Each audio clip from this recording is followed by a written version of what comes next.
How much we Monday? Okay. Okay, it's the November 9, 2021 People Operations Committee. Refer to Mr. Morton to get through the agenda. Thank you. So welcome. Appreciate everyone coming this evening. Little change on our agenda this evening. As you'll see, we have our ongoing postings, and I wanted to just segregate those from the current discussion items that we have. Under our instructional recommendations, the first item is our school psychologist. Joan Syria is going to retire from the district. She is a school psychologist at Stroud, and it's going to be in March. So I wanted to at least put on the radar the potential for posting filling that position. Prior to moving forward with even a posting, I will do a breakdown of the number of school psychologists, the number of students, etc., to share with this committee to bring forward. But I'd be remiss if I didn't mention the fact that with her retirement, we will have that date. We were able to move the school psychologists from Staley into helping support, and we have some assistance from Mr. Wheel over at Stroud right now to pick up and support this interior, but we will look at a full breakdown of the number of students they're servicing, how that time is used before we move forward. Will that situation be able to continue throughout the end of the school year? So we would at least have part-time support. I believe that we will be able to manipulate and move to have full-time support. But again, I also have to look at the needs of those two people. We still have the same number of students that we had when we previously filled a vacancy last year. So we still have the same number of students, just that they're in different areas. So the testing requirements and support requirements are still there. They were just able through the situation to give Stroud a little additional support. We just do also there 2 days a week right now. So they were just trying to support the building, what this interior was doing. okay, We just had a one school cycle. yeah, I just want to make sure. I think we're being given sufficient notice to try to deal with the vacancy. So, How many psychologists do we have in the district now? I don't have the check. I have to do a full breakdown of data. So I have a number, the new placements after we moved the sites out of Staley. We run two in the high school is two. We had two at Staley. We had 1.5 at Bellamy. And then we were working through one and some support time in our other building. So we may have one float. So she was the only one at Stroud. Correct. And if she leaves in March, and it's a ton of triennials due after March. One person can't do it. There's just a tremendous amount of work that has to be done with triennials. Right, because she's involved in all the CSD Yeah. meetings and She's the chair. Yep. So, And Is that's there- why we're fortunate that we have another school psychologist over there to support her right now, because currently she's in and out for some pieces. So we have that regular support that's there. And she is really stressing the fact that she's making the meetings her priority, making sure that she has the meetings. Joe will not leave us in the lurch. Had a lot of conversations with her. So with a heavy heart, she's retired, but she just does it. So the only reason why I wanted to mention it tonight, next meeting, I'll give you the breakdown of the information, those of you that posting, is that it is difficult. So we have been successful with getting candidates here in Rome recently. Want to continue that trend, but we are in a good position because we do have that overflow. While we have the same number of students that we had when we filled our last position, we at least have the ability to juggle some people around. anybody talk to her about possible staying? Yeah, this for you. She's not We're done. Okay. Sometimes if you're really nice and bring them. pie or something. If Joe Bates, Mr. Malat, yeah, I like how you go right I there. think me too. that was Joe offering to make a juice can. It'll do it, it'll keep her here through the end of the school year. So in our other areas, we're still looking to fill the positions that we have been working to fill. Our aides and assistants are that constant ebb and flow that we've had over the course of the year in working to fill those positions, get aides on, and also move monitors to different positions. I feel like we get one finger in the dam, and it's another hole springs. We fill that, and another hole springs. Yeah, But it's not really fun for us either when we look at the agenda and there's as many resignations or retirements as there are. We're like, no, that's, we're not moving the needle right away. Yeah. But it's a tough time to be in education. That being said, how are we doing with subs? Because I know that lots of districts. we're still short subs. We are still short. Like, is part of that from people not getting the certifications they needed post-COVID? Like, are we short because? No, there's just a shortage of individuals subbing. And the other difficulty is we have individuals that, whether they may be quarantined, the child may be quarantined, so they have to be out. There's the standard pieces that keep individuals out, and then there's always the quarantine piece that jumps up and surprises people as well. Do we have concerns about our needs for long term? I know we've had some FMLA on the agenda. I know there's some affected mothers and that always.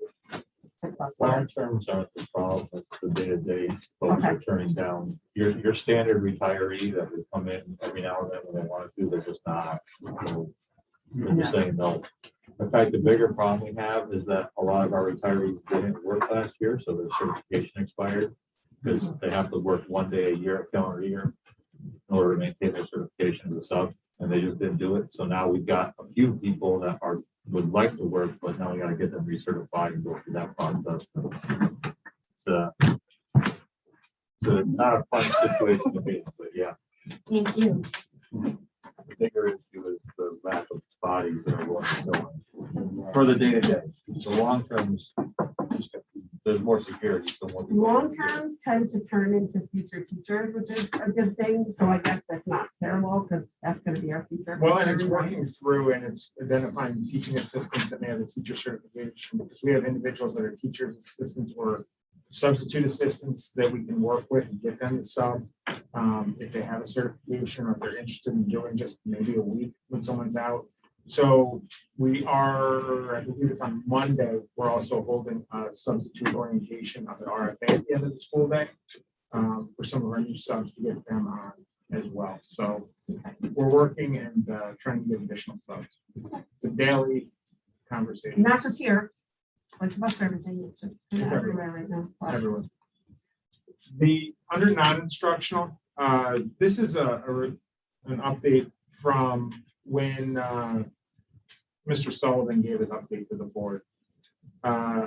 Looking at filling, it says computer specialist / training, but it's a computer specialist at Stroud RFN. We had a retirement out of Staley previously of Miss, is it Isla? I don't. Dorothea.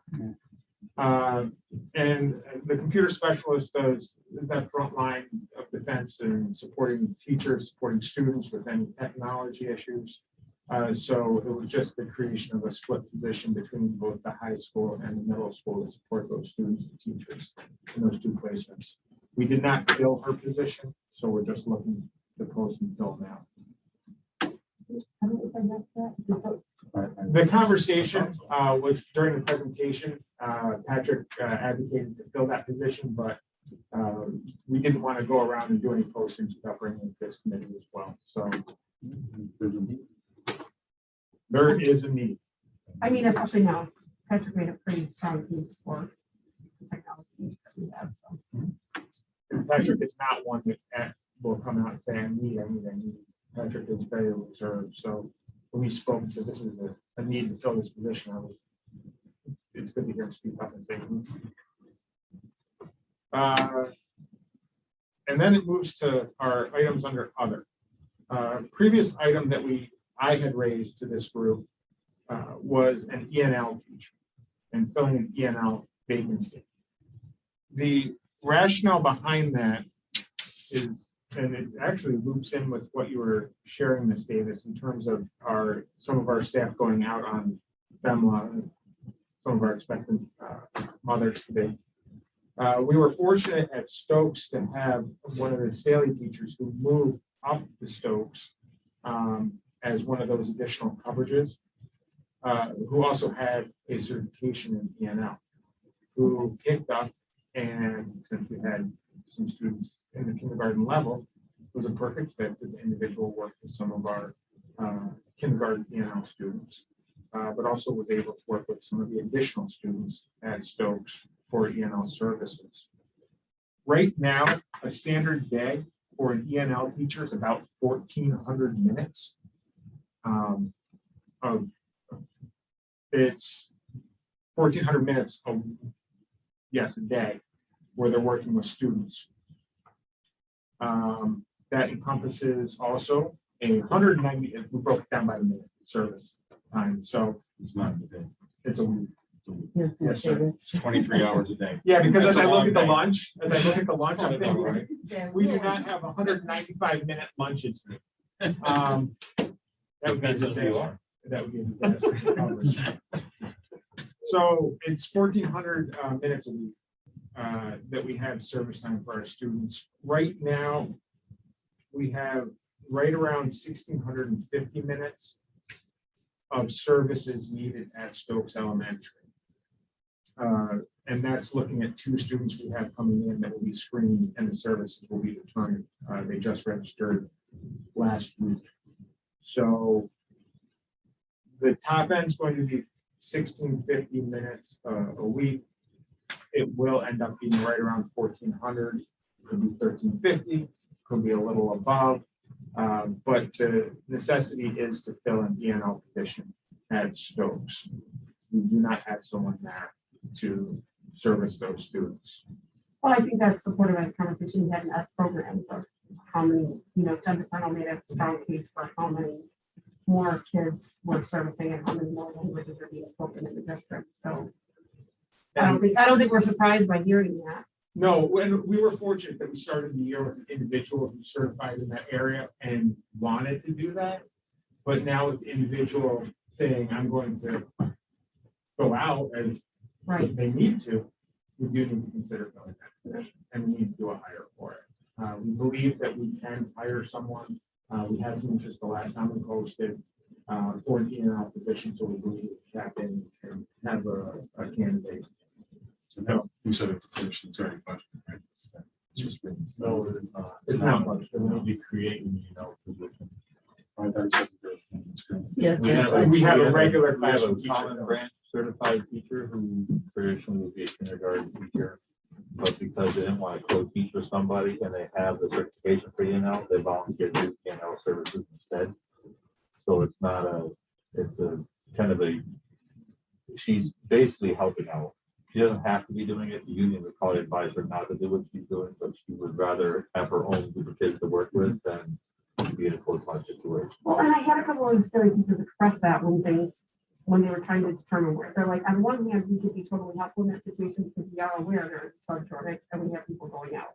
But on the other hand, contractually, that's not really the way to utilize us, and we don't know where they're, as a human and a person and a colleague to our coworkers, sure, I could step in and be a long-term sub, but not really. So I guess the question would then be, contractually, are we required to also pay a long-term sub for the person going out on leave? Or since they technically don't have already floating position, we don't also need to pay a sub. We can hire for this position. We're not going to fill the sub in that. We're not going to take a regular teacher and put them in there as a floater. That's what I wonder. Correct. Okay. We're not doing it. Okay. There's no need to do that. Okay.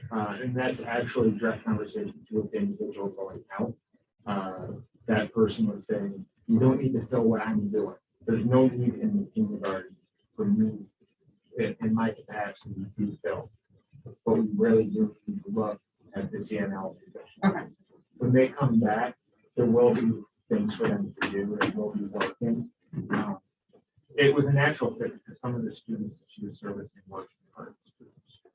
So it was natural if she's going to be in class with service. No, without a doubt, without a doubt. And my hope But is we will that, experience a small savings there that we're not gonna be doubling it up. We're not gonna be hiring and paying correct, a long-term sub. correct. So, we'd just like to post this, create. That seems necessary. What's the problem with Denti? Isn't that what we service a lot of, kids at Denti? Or is that just that they happen to, They're spread district wide. okay. I was gonna say, I thought Joy. Well, I know that because the Canadians live in my neighborhood and they go to, instead of going to Ridge Mills, because they're E&L kids, they go to Denti.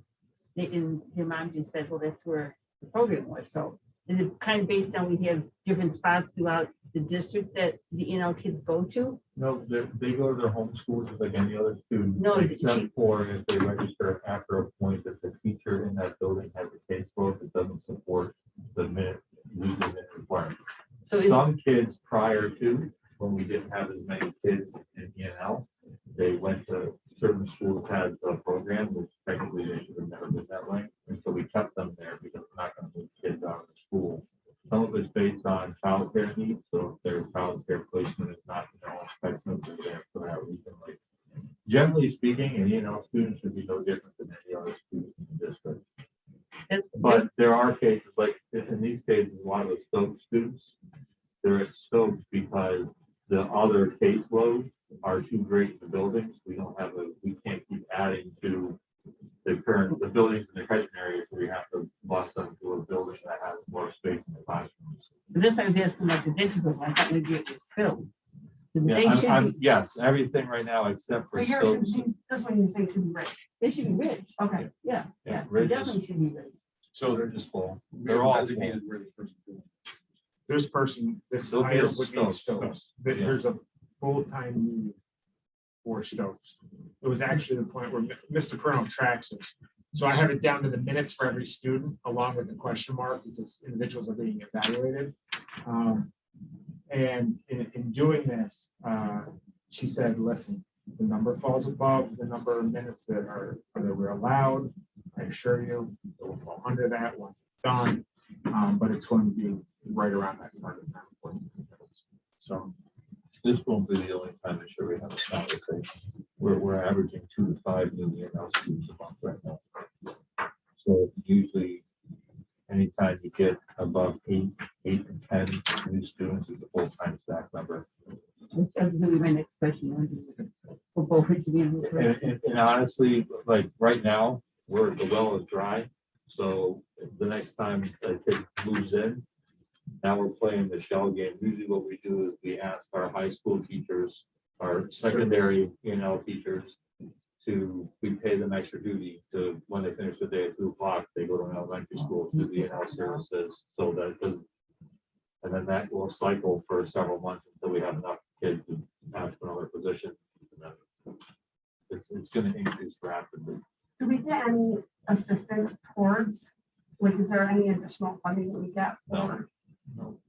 There's a portion of the foundation aid formula that factors in E&L, but we're not anywhere near any kind of big impact for that. But it's growing exponentially from what? Yeah, we're going quick. Maybe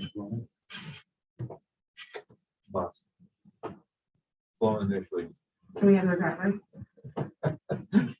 And It's a good question. I like Yeah, creativity. it's a lot. I mean, and to their credit, Chobani is a huge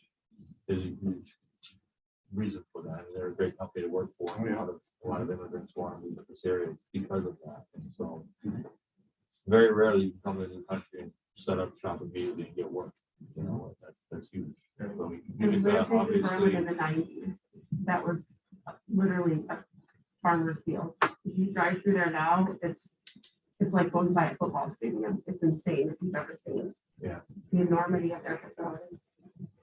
They hire a lot of people. they do who should have there. good company. That's interesting. the next item that we had on was a minimum wage change. So effective 12/31/21. We have a wage change from our 12/50 from 12/20 from 12/31/20 It's going to be an adjustment to $13.20 an hour for anyone making the minimum wage. I'm sorry. It's going from $12.50 an hour to $13.20 an hour. We'll get the breakdown of the impact of that. Share it out with you, the number of people that will impact. What's the final year for that cap? For 2025? Right, everybody had to pay the $15 by a certain point, right? It's Until they reach 24. 15. This is just this year's update. So if we're doing, The 80 cents. They do 70 cents every year. Or every, yeah, it's every year. Yeah, that makes sense. So 23, okay, 25. 96. yeah, we're on our own. 60. 2025.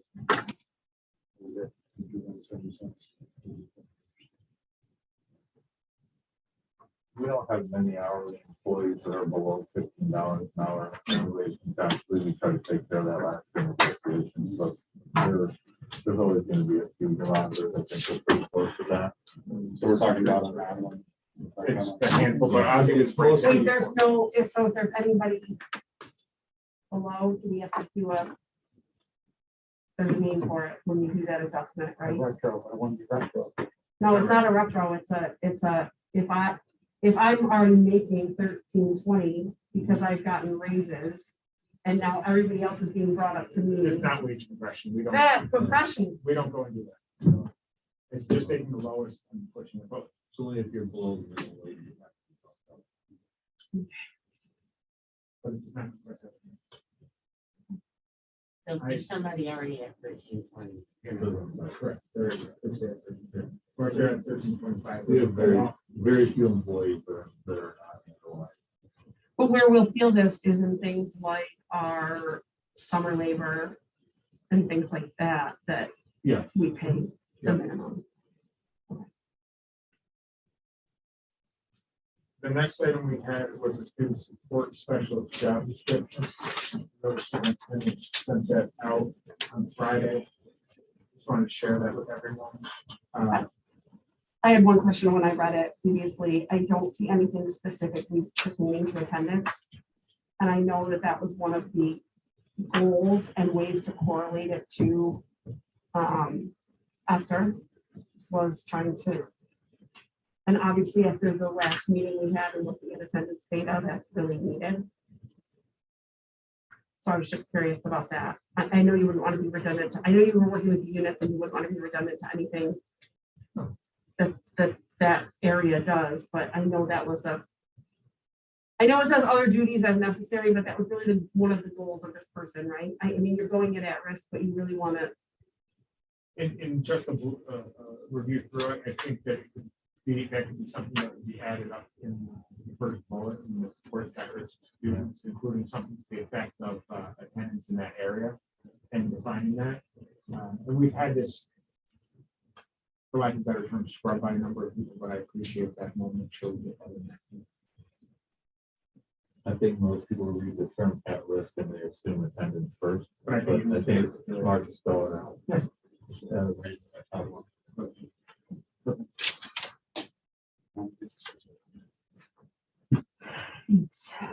No chocolate. I would have just taken chocolate. Or Peters. Or cheaters. Oh my God, someone just showed me the coolest thing last night. The cheaters that pulled up. We used to call those Ferrari sunglasses too. You remember those? They fold out and yeah. Yeah, these go in a case. Those are nice. Ferrari. I played you this last night, Joe. I said last night, anyone who needs Christmas idea for me, I need readers. And Peter said, I'm just gonna put them out next to all the bowls of chocolate at the meetings. Oh, yeah. Did you, maybe you can refresh the background on this? Were we gonna talk about it then? Well, let's get through the. Oh, no, the students of work specialist. She's Yeah. trying to get the background on. Yeah, I don't remember the background. We just gotta remember it, that's all. I'm just asking for a refresher.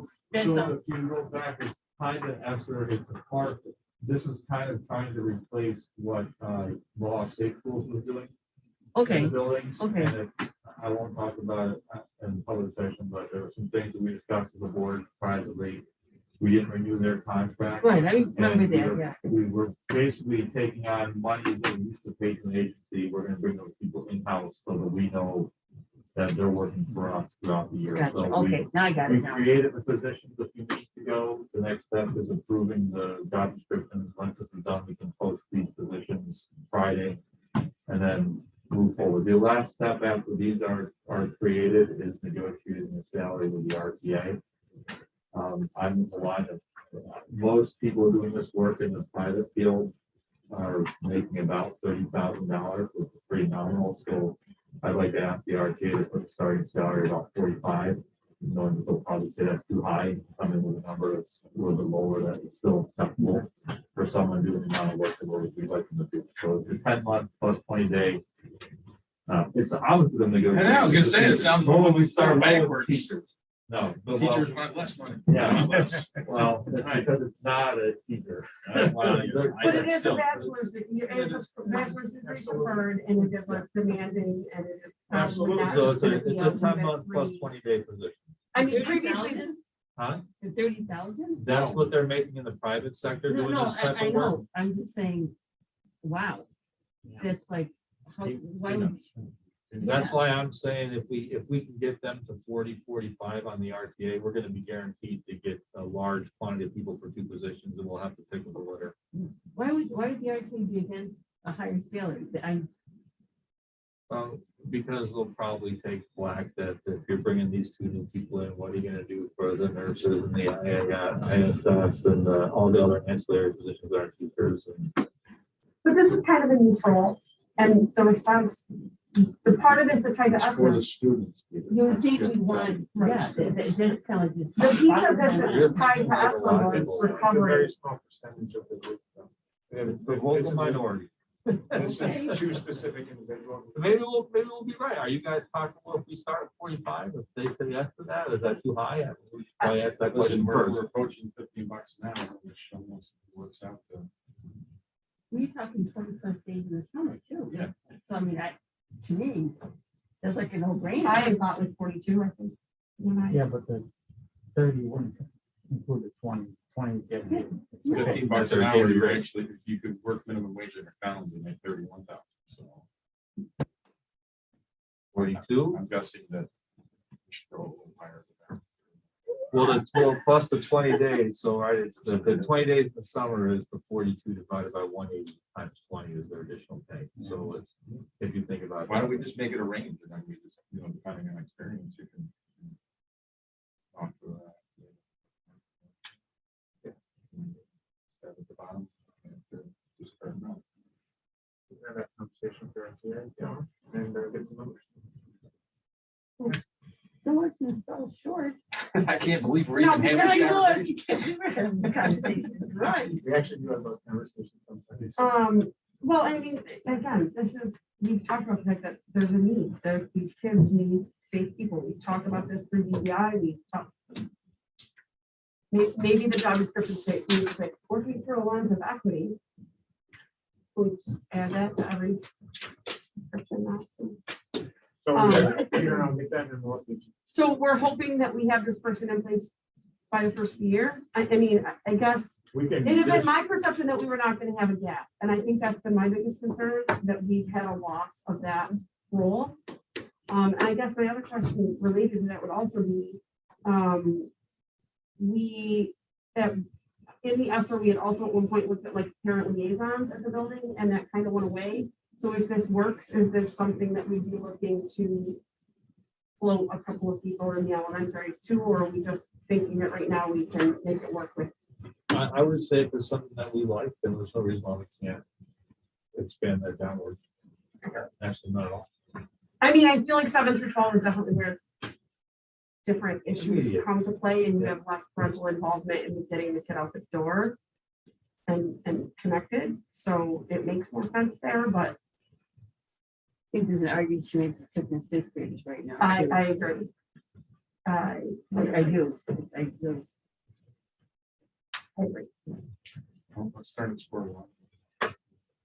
No, I don't want to forget. Ms. Davis, I would- I would say that we could have this person, in worst case scenario, working 45 days. And the reason I say worst case scenario is we have a posting, we get it out there, and, well, not even, because I just assigned the 30 days course for a teacher to the time. So it's much quicker than the individual would likely have to give 2 weeks notice from a position they're working with. They wouldn't be required like a classroom teacher. So we could have this on in the December agenda. I think. Yeah, Yeah, absolutely. and we'll get this posted ASAP after it's adopted and create. So this will be adopted tomorrow night Yep. That's right. with the edits and so forth. Okay, good. So, I, That's did you Thursday. want to touch base on the team of one? Yeah, so not a huge discussion necessary for the team of one. We had some conversation with legal counsel today. They have some concerns about the team of one, so we haven't had time to flush it out with them. But while we're in the committee, it's on the agenda. Does anybody have a question or concern about moving forward with that? Because it's I don't concern. want to say it. I don't think it's a public session discussion. We have a request to create by New York State Public High School Athletic Association standards, what's called a team of one, which means that it's usually something that's created in sports.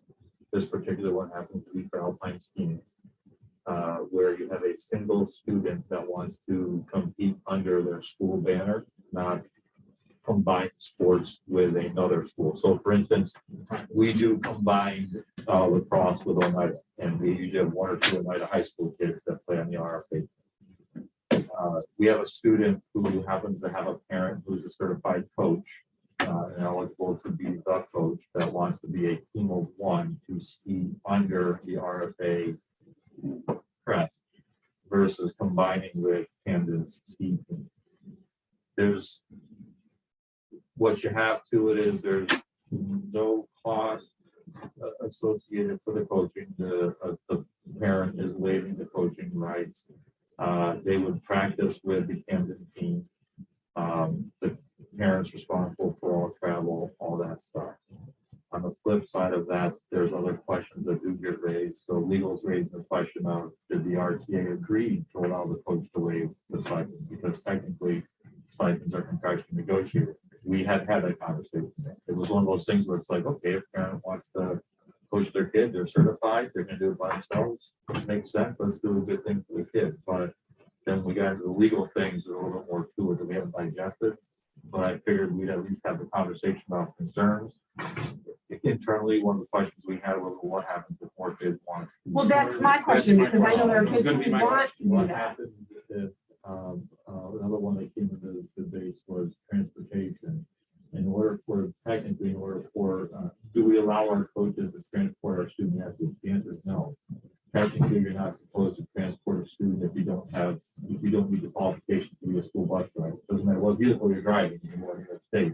If you transport a student in the acting capacity of an employee, you should meet the qualifications to be a certified school bus driver. So we don't do that. We don't allow our coaches to transport our kids. So there's a lot of questions that legal raised when we brought forward to them for the resolution.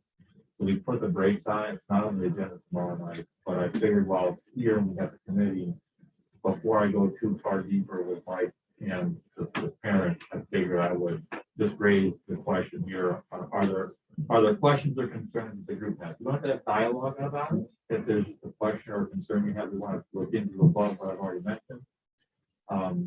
I'm game. I think the number one thing is what's going to happen when you have more kids. Right, we have an educator advocating for their own child, which is important. We should all advocate for our children. But we don't want the perception that that's the reason that we're doing it and that we didn't offer the opportunity to any student who was interested. So right now, there's no ski club. is there? Well, there was a ski club. This would be competitive, Ski like, team, ski club. So this is like a competitive sport. and there hasn't been a Like club beer. since COVID, right? We had a ski club for, well, I don't know if it's a club, but I know that they have skiing outings, because I know that some of the counties at the high school organize ski. well, what Valley does is they have ski club and it's a certain amount and you pick a night, like whether it was Tuesday nights or Friday nights or whatever. And they would get all the kids and they would bus, meet in a bus and I think it was like $150 for the whole They season. were- This is actually to participate in the competitive- No, they would offer it to the New York schools. State Competitive. We used to have a daughter trip to the United States. And they don't want to So- go there because they're just. Historically. Well- We didn't approve a ski club advisor, I don't think. I don't think so. Sorry. I think Stroud has a few clubs, I don't believe ours. But to your point, I don't know if the question was asked about joining Camden as a, what's it called? Under cross contract, that's supposed to- No, but like we just had it last year with Sequoia, right? We had We do, a like, boy our come play ice with hockey cross. girls Yeah, compete Right, with with Clinton. Yeah, right. We had one student come from, So that would Correct. be an option, but we can go back, I can go back to Mike and say, unfortunately, because of all of the ancillary, Yeah. we need to create it's a much simpler process to be honest with you. The difference is they ski as a Camden skier and not ours. I think that's where to go. I feel like that's more consistent with what we do with And then we other can open it sports. up and. Unless you had enough kids for- Students want to. Right. If Keeping. you had enough kids for a full team, and then are you only talking girls, or would you?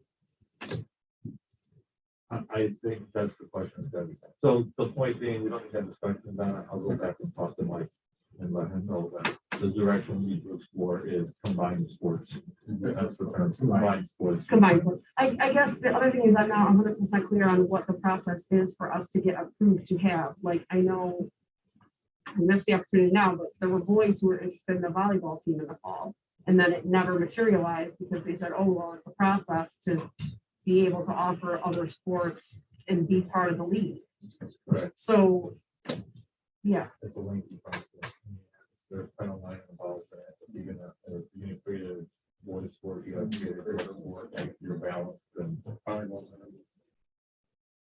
Yeah, right. Well, I mean, and then, so then the top thing is, at a certain point, there's only so many sports that boys and girls don't have the equivalent number of. Right, like you can create boys volleyball and you can create girls skiing that offset boys volleyball, but then we can do about boys. Right, or it's that's why you don't see a whole lot of these teams being created, unfortunately. At this point. But there's no reason why we can't afford. If there's no other questions, do we have to go into executive session? No, but we have to talk about the pre-K principle. It didn't make the agenda. oh, no, but from the update. Well, I mean, come on. So we have what essentially we got going on is we have the creation of the elementary, the creation of the interim principal for early childhood. So what's happened is we have an individual on leave that has created a necessity for early childhood principal more towards their split role. It's more important than that split role, and that's leaving. If they're just not able to do, Can't do both. they can't do both. And the more important thing for that person is supportive learning. So the need is to have an interim at the early childhood level. It's not on the draft agenda because we haven't officially talked about it, and I didn't want to put anything on it without making sure that we had enough people to say we got to move forward. So we would like to want on creation of an interim for early childhood. It is definitely, I shouldn't say definitely, because I don't totally know what Ross is going to recommend, but Ross is definitely looking towards incorporating pre-K into the building structures, which would mean you wouldn't be that standalone principal past June anyway. So it is a true interim that to get to the end of the year to supervise that building for right now. So we would like to do that. We're hoping we can fill it with a retiree that might want to come back and just really hang out with the little kids and some support learning kids. I mean, it's really a fun job. Is that really, I don't know, I guess my question, I get conflicted on this because, again, I put 3 kids through the district and there was different, I feel like, Karen, was it you I talked to about this kind of, anyone who was leaning towards retirement kind of slid into that for their last year? Because I feel like every year that my kids were in pre-K, it was a different principal. They've had a number of different principals, but I guess when I was just listening to some conversation about some things happening at the federal level related to pre-K It's obviously been a state conversation. It was part of the new funding, like, there's a bigger push for more pre-K. So I would be concerned with, I see both sides of that coin, Ross's side of the continuity and becoming part of your school, but there's also a lot of things that are unique about the way that preschool program runs independently. There are a lot of things that they do in harmony and collaboratively that make that program run. So I guess for us, it almost ties back around to an ed programs question of, does that meet where long-range planning, does that meet where we think we're going with pre-K 3 or 5 or 10 years from now? I would say it does. I think pre-K, while it is true that they do some unique things by themselves collaboratively, I think that what they're doing, it would be helpful for our kindergarten, first grade teachers to see what they're doing down there and continue to make sure that carries through K-1. Now, if the schools were gonna be aligned, let's say pre-K 5, pre-K 6, I would agree with you. It's not a wise move. If the schools are gonna ultimately be aligned, let's say pre-K 2, I think absolutely that continuum is, those pre-K teachers can really help those kindergarten, first grade, second grade teachers see what they've learned and what they're doing. And then you're helping families during their locations who can bus the kids again because they're already busing from those neighborhoods to those schools. A lot of, no matter what you do, like any decision that's major like this, there's gonna be things that you miss out on and you want to have that were positive. But you're gonna get some gains that you don't currently have. It's just a matter of which one's good. I can really see it for pre-K 4. Really is just now until June or until whenever another situation resolves itself. But the bottom line is we need an administrator, and our request is you to create an interim and pull that out for the remainder of the year at the most, and then reevaluate in the summer. We'll have an answer certainly well before that, because the loss of course of that timing by January. I don't dispute that you need someone. Is there anyone in the room who doesn't agree with that? I mean, they need someone, and that's too much to ask. So we can walk that on. Yes. Okay, thank you. But I think it is a bigger conversation to say, because like, I mean, I see your points, and I think 4-year-old would work, but I'm not sure 3-year-old. I don't And know. it depends on who you talk to. I know Dana's been a good component of the 3-year-old program going away, because it's so hard to get kids across the state. They're not filling the slots. We're not filling the slots enrolled from a parent's perspective, because parents are very conflicted about sending their child full day for 3 and then backing them off to half day. But they're not filling the slots statewide. They're having trouble. That's why. Because it's not long enough. It's not a long enough. It's not a long enough day, right? We talked about some of the needs of before and after and things like that. But, I mean, even the 2-hour program is challenging for parents. But just keeping that. Yeah, it's a great position to be a principal for. I would. No, it's definitely needed. Okay, well, with that, nothing else, we'll adjourn the meeting.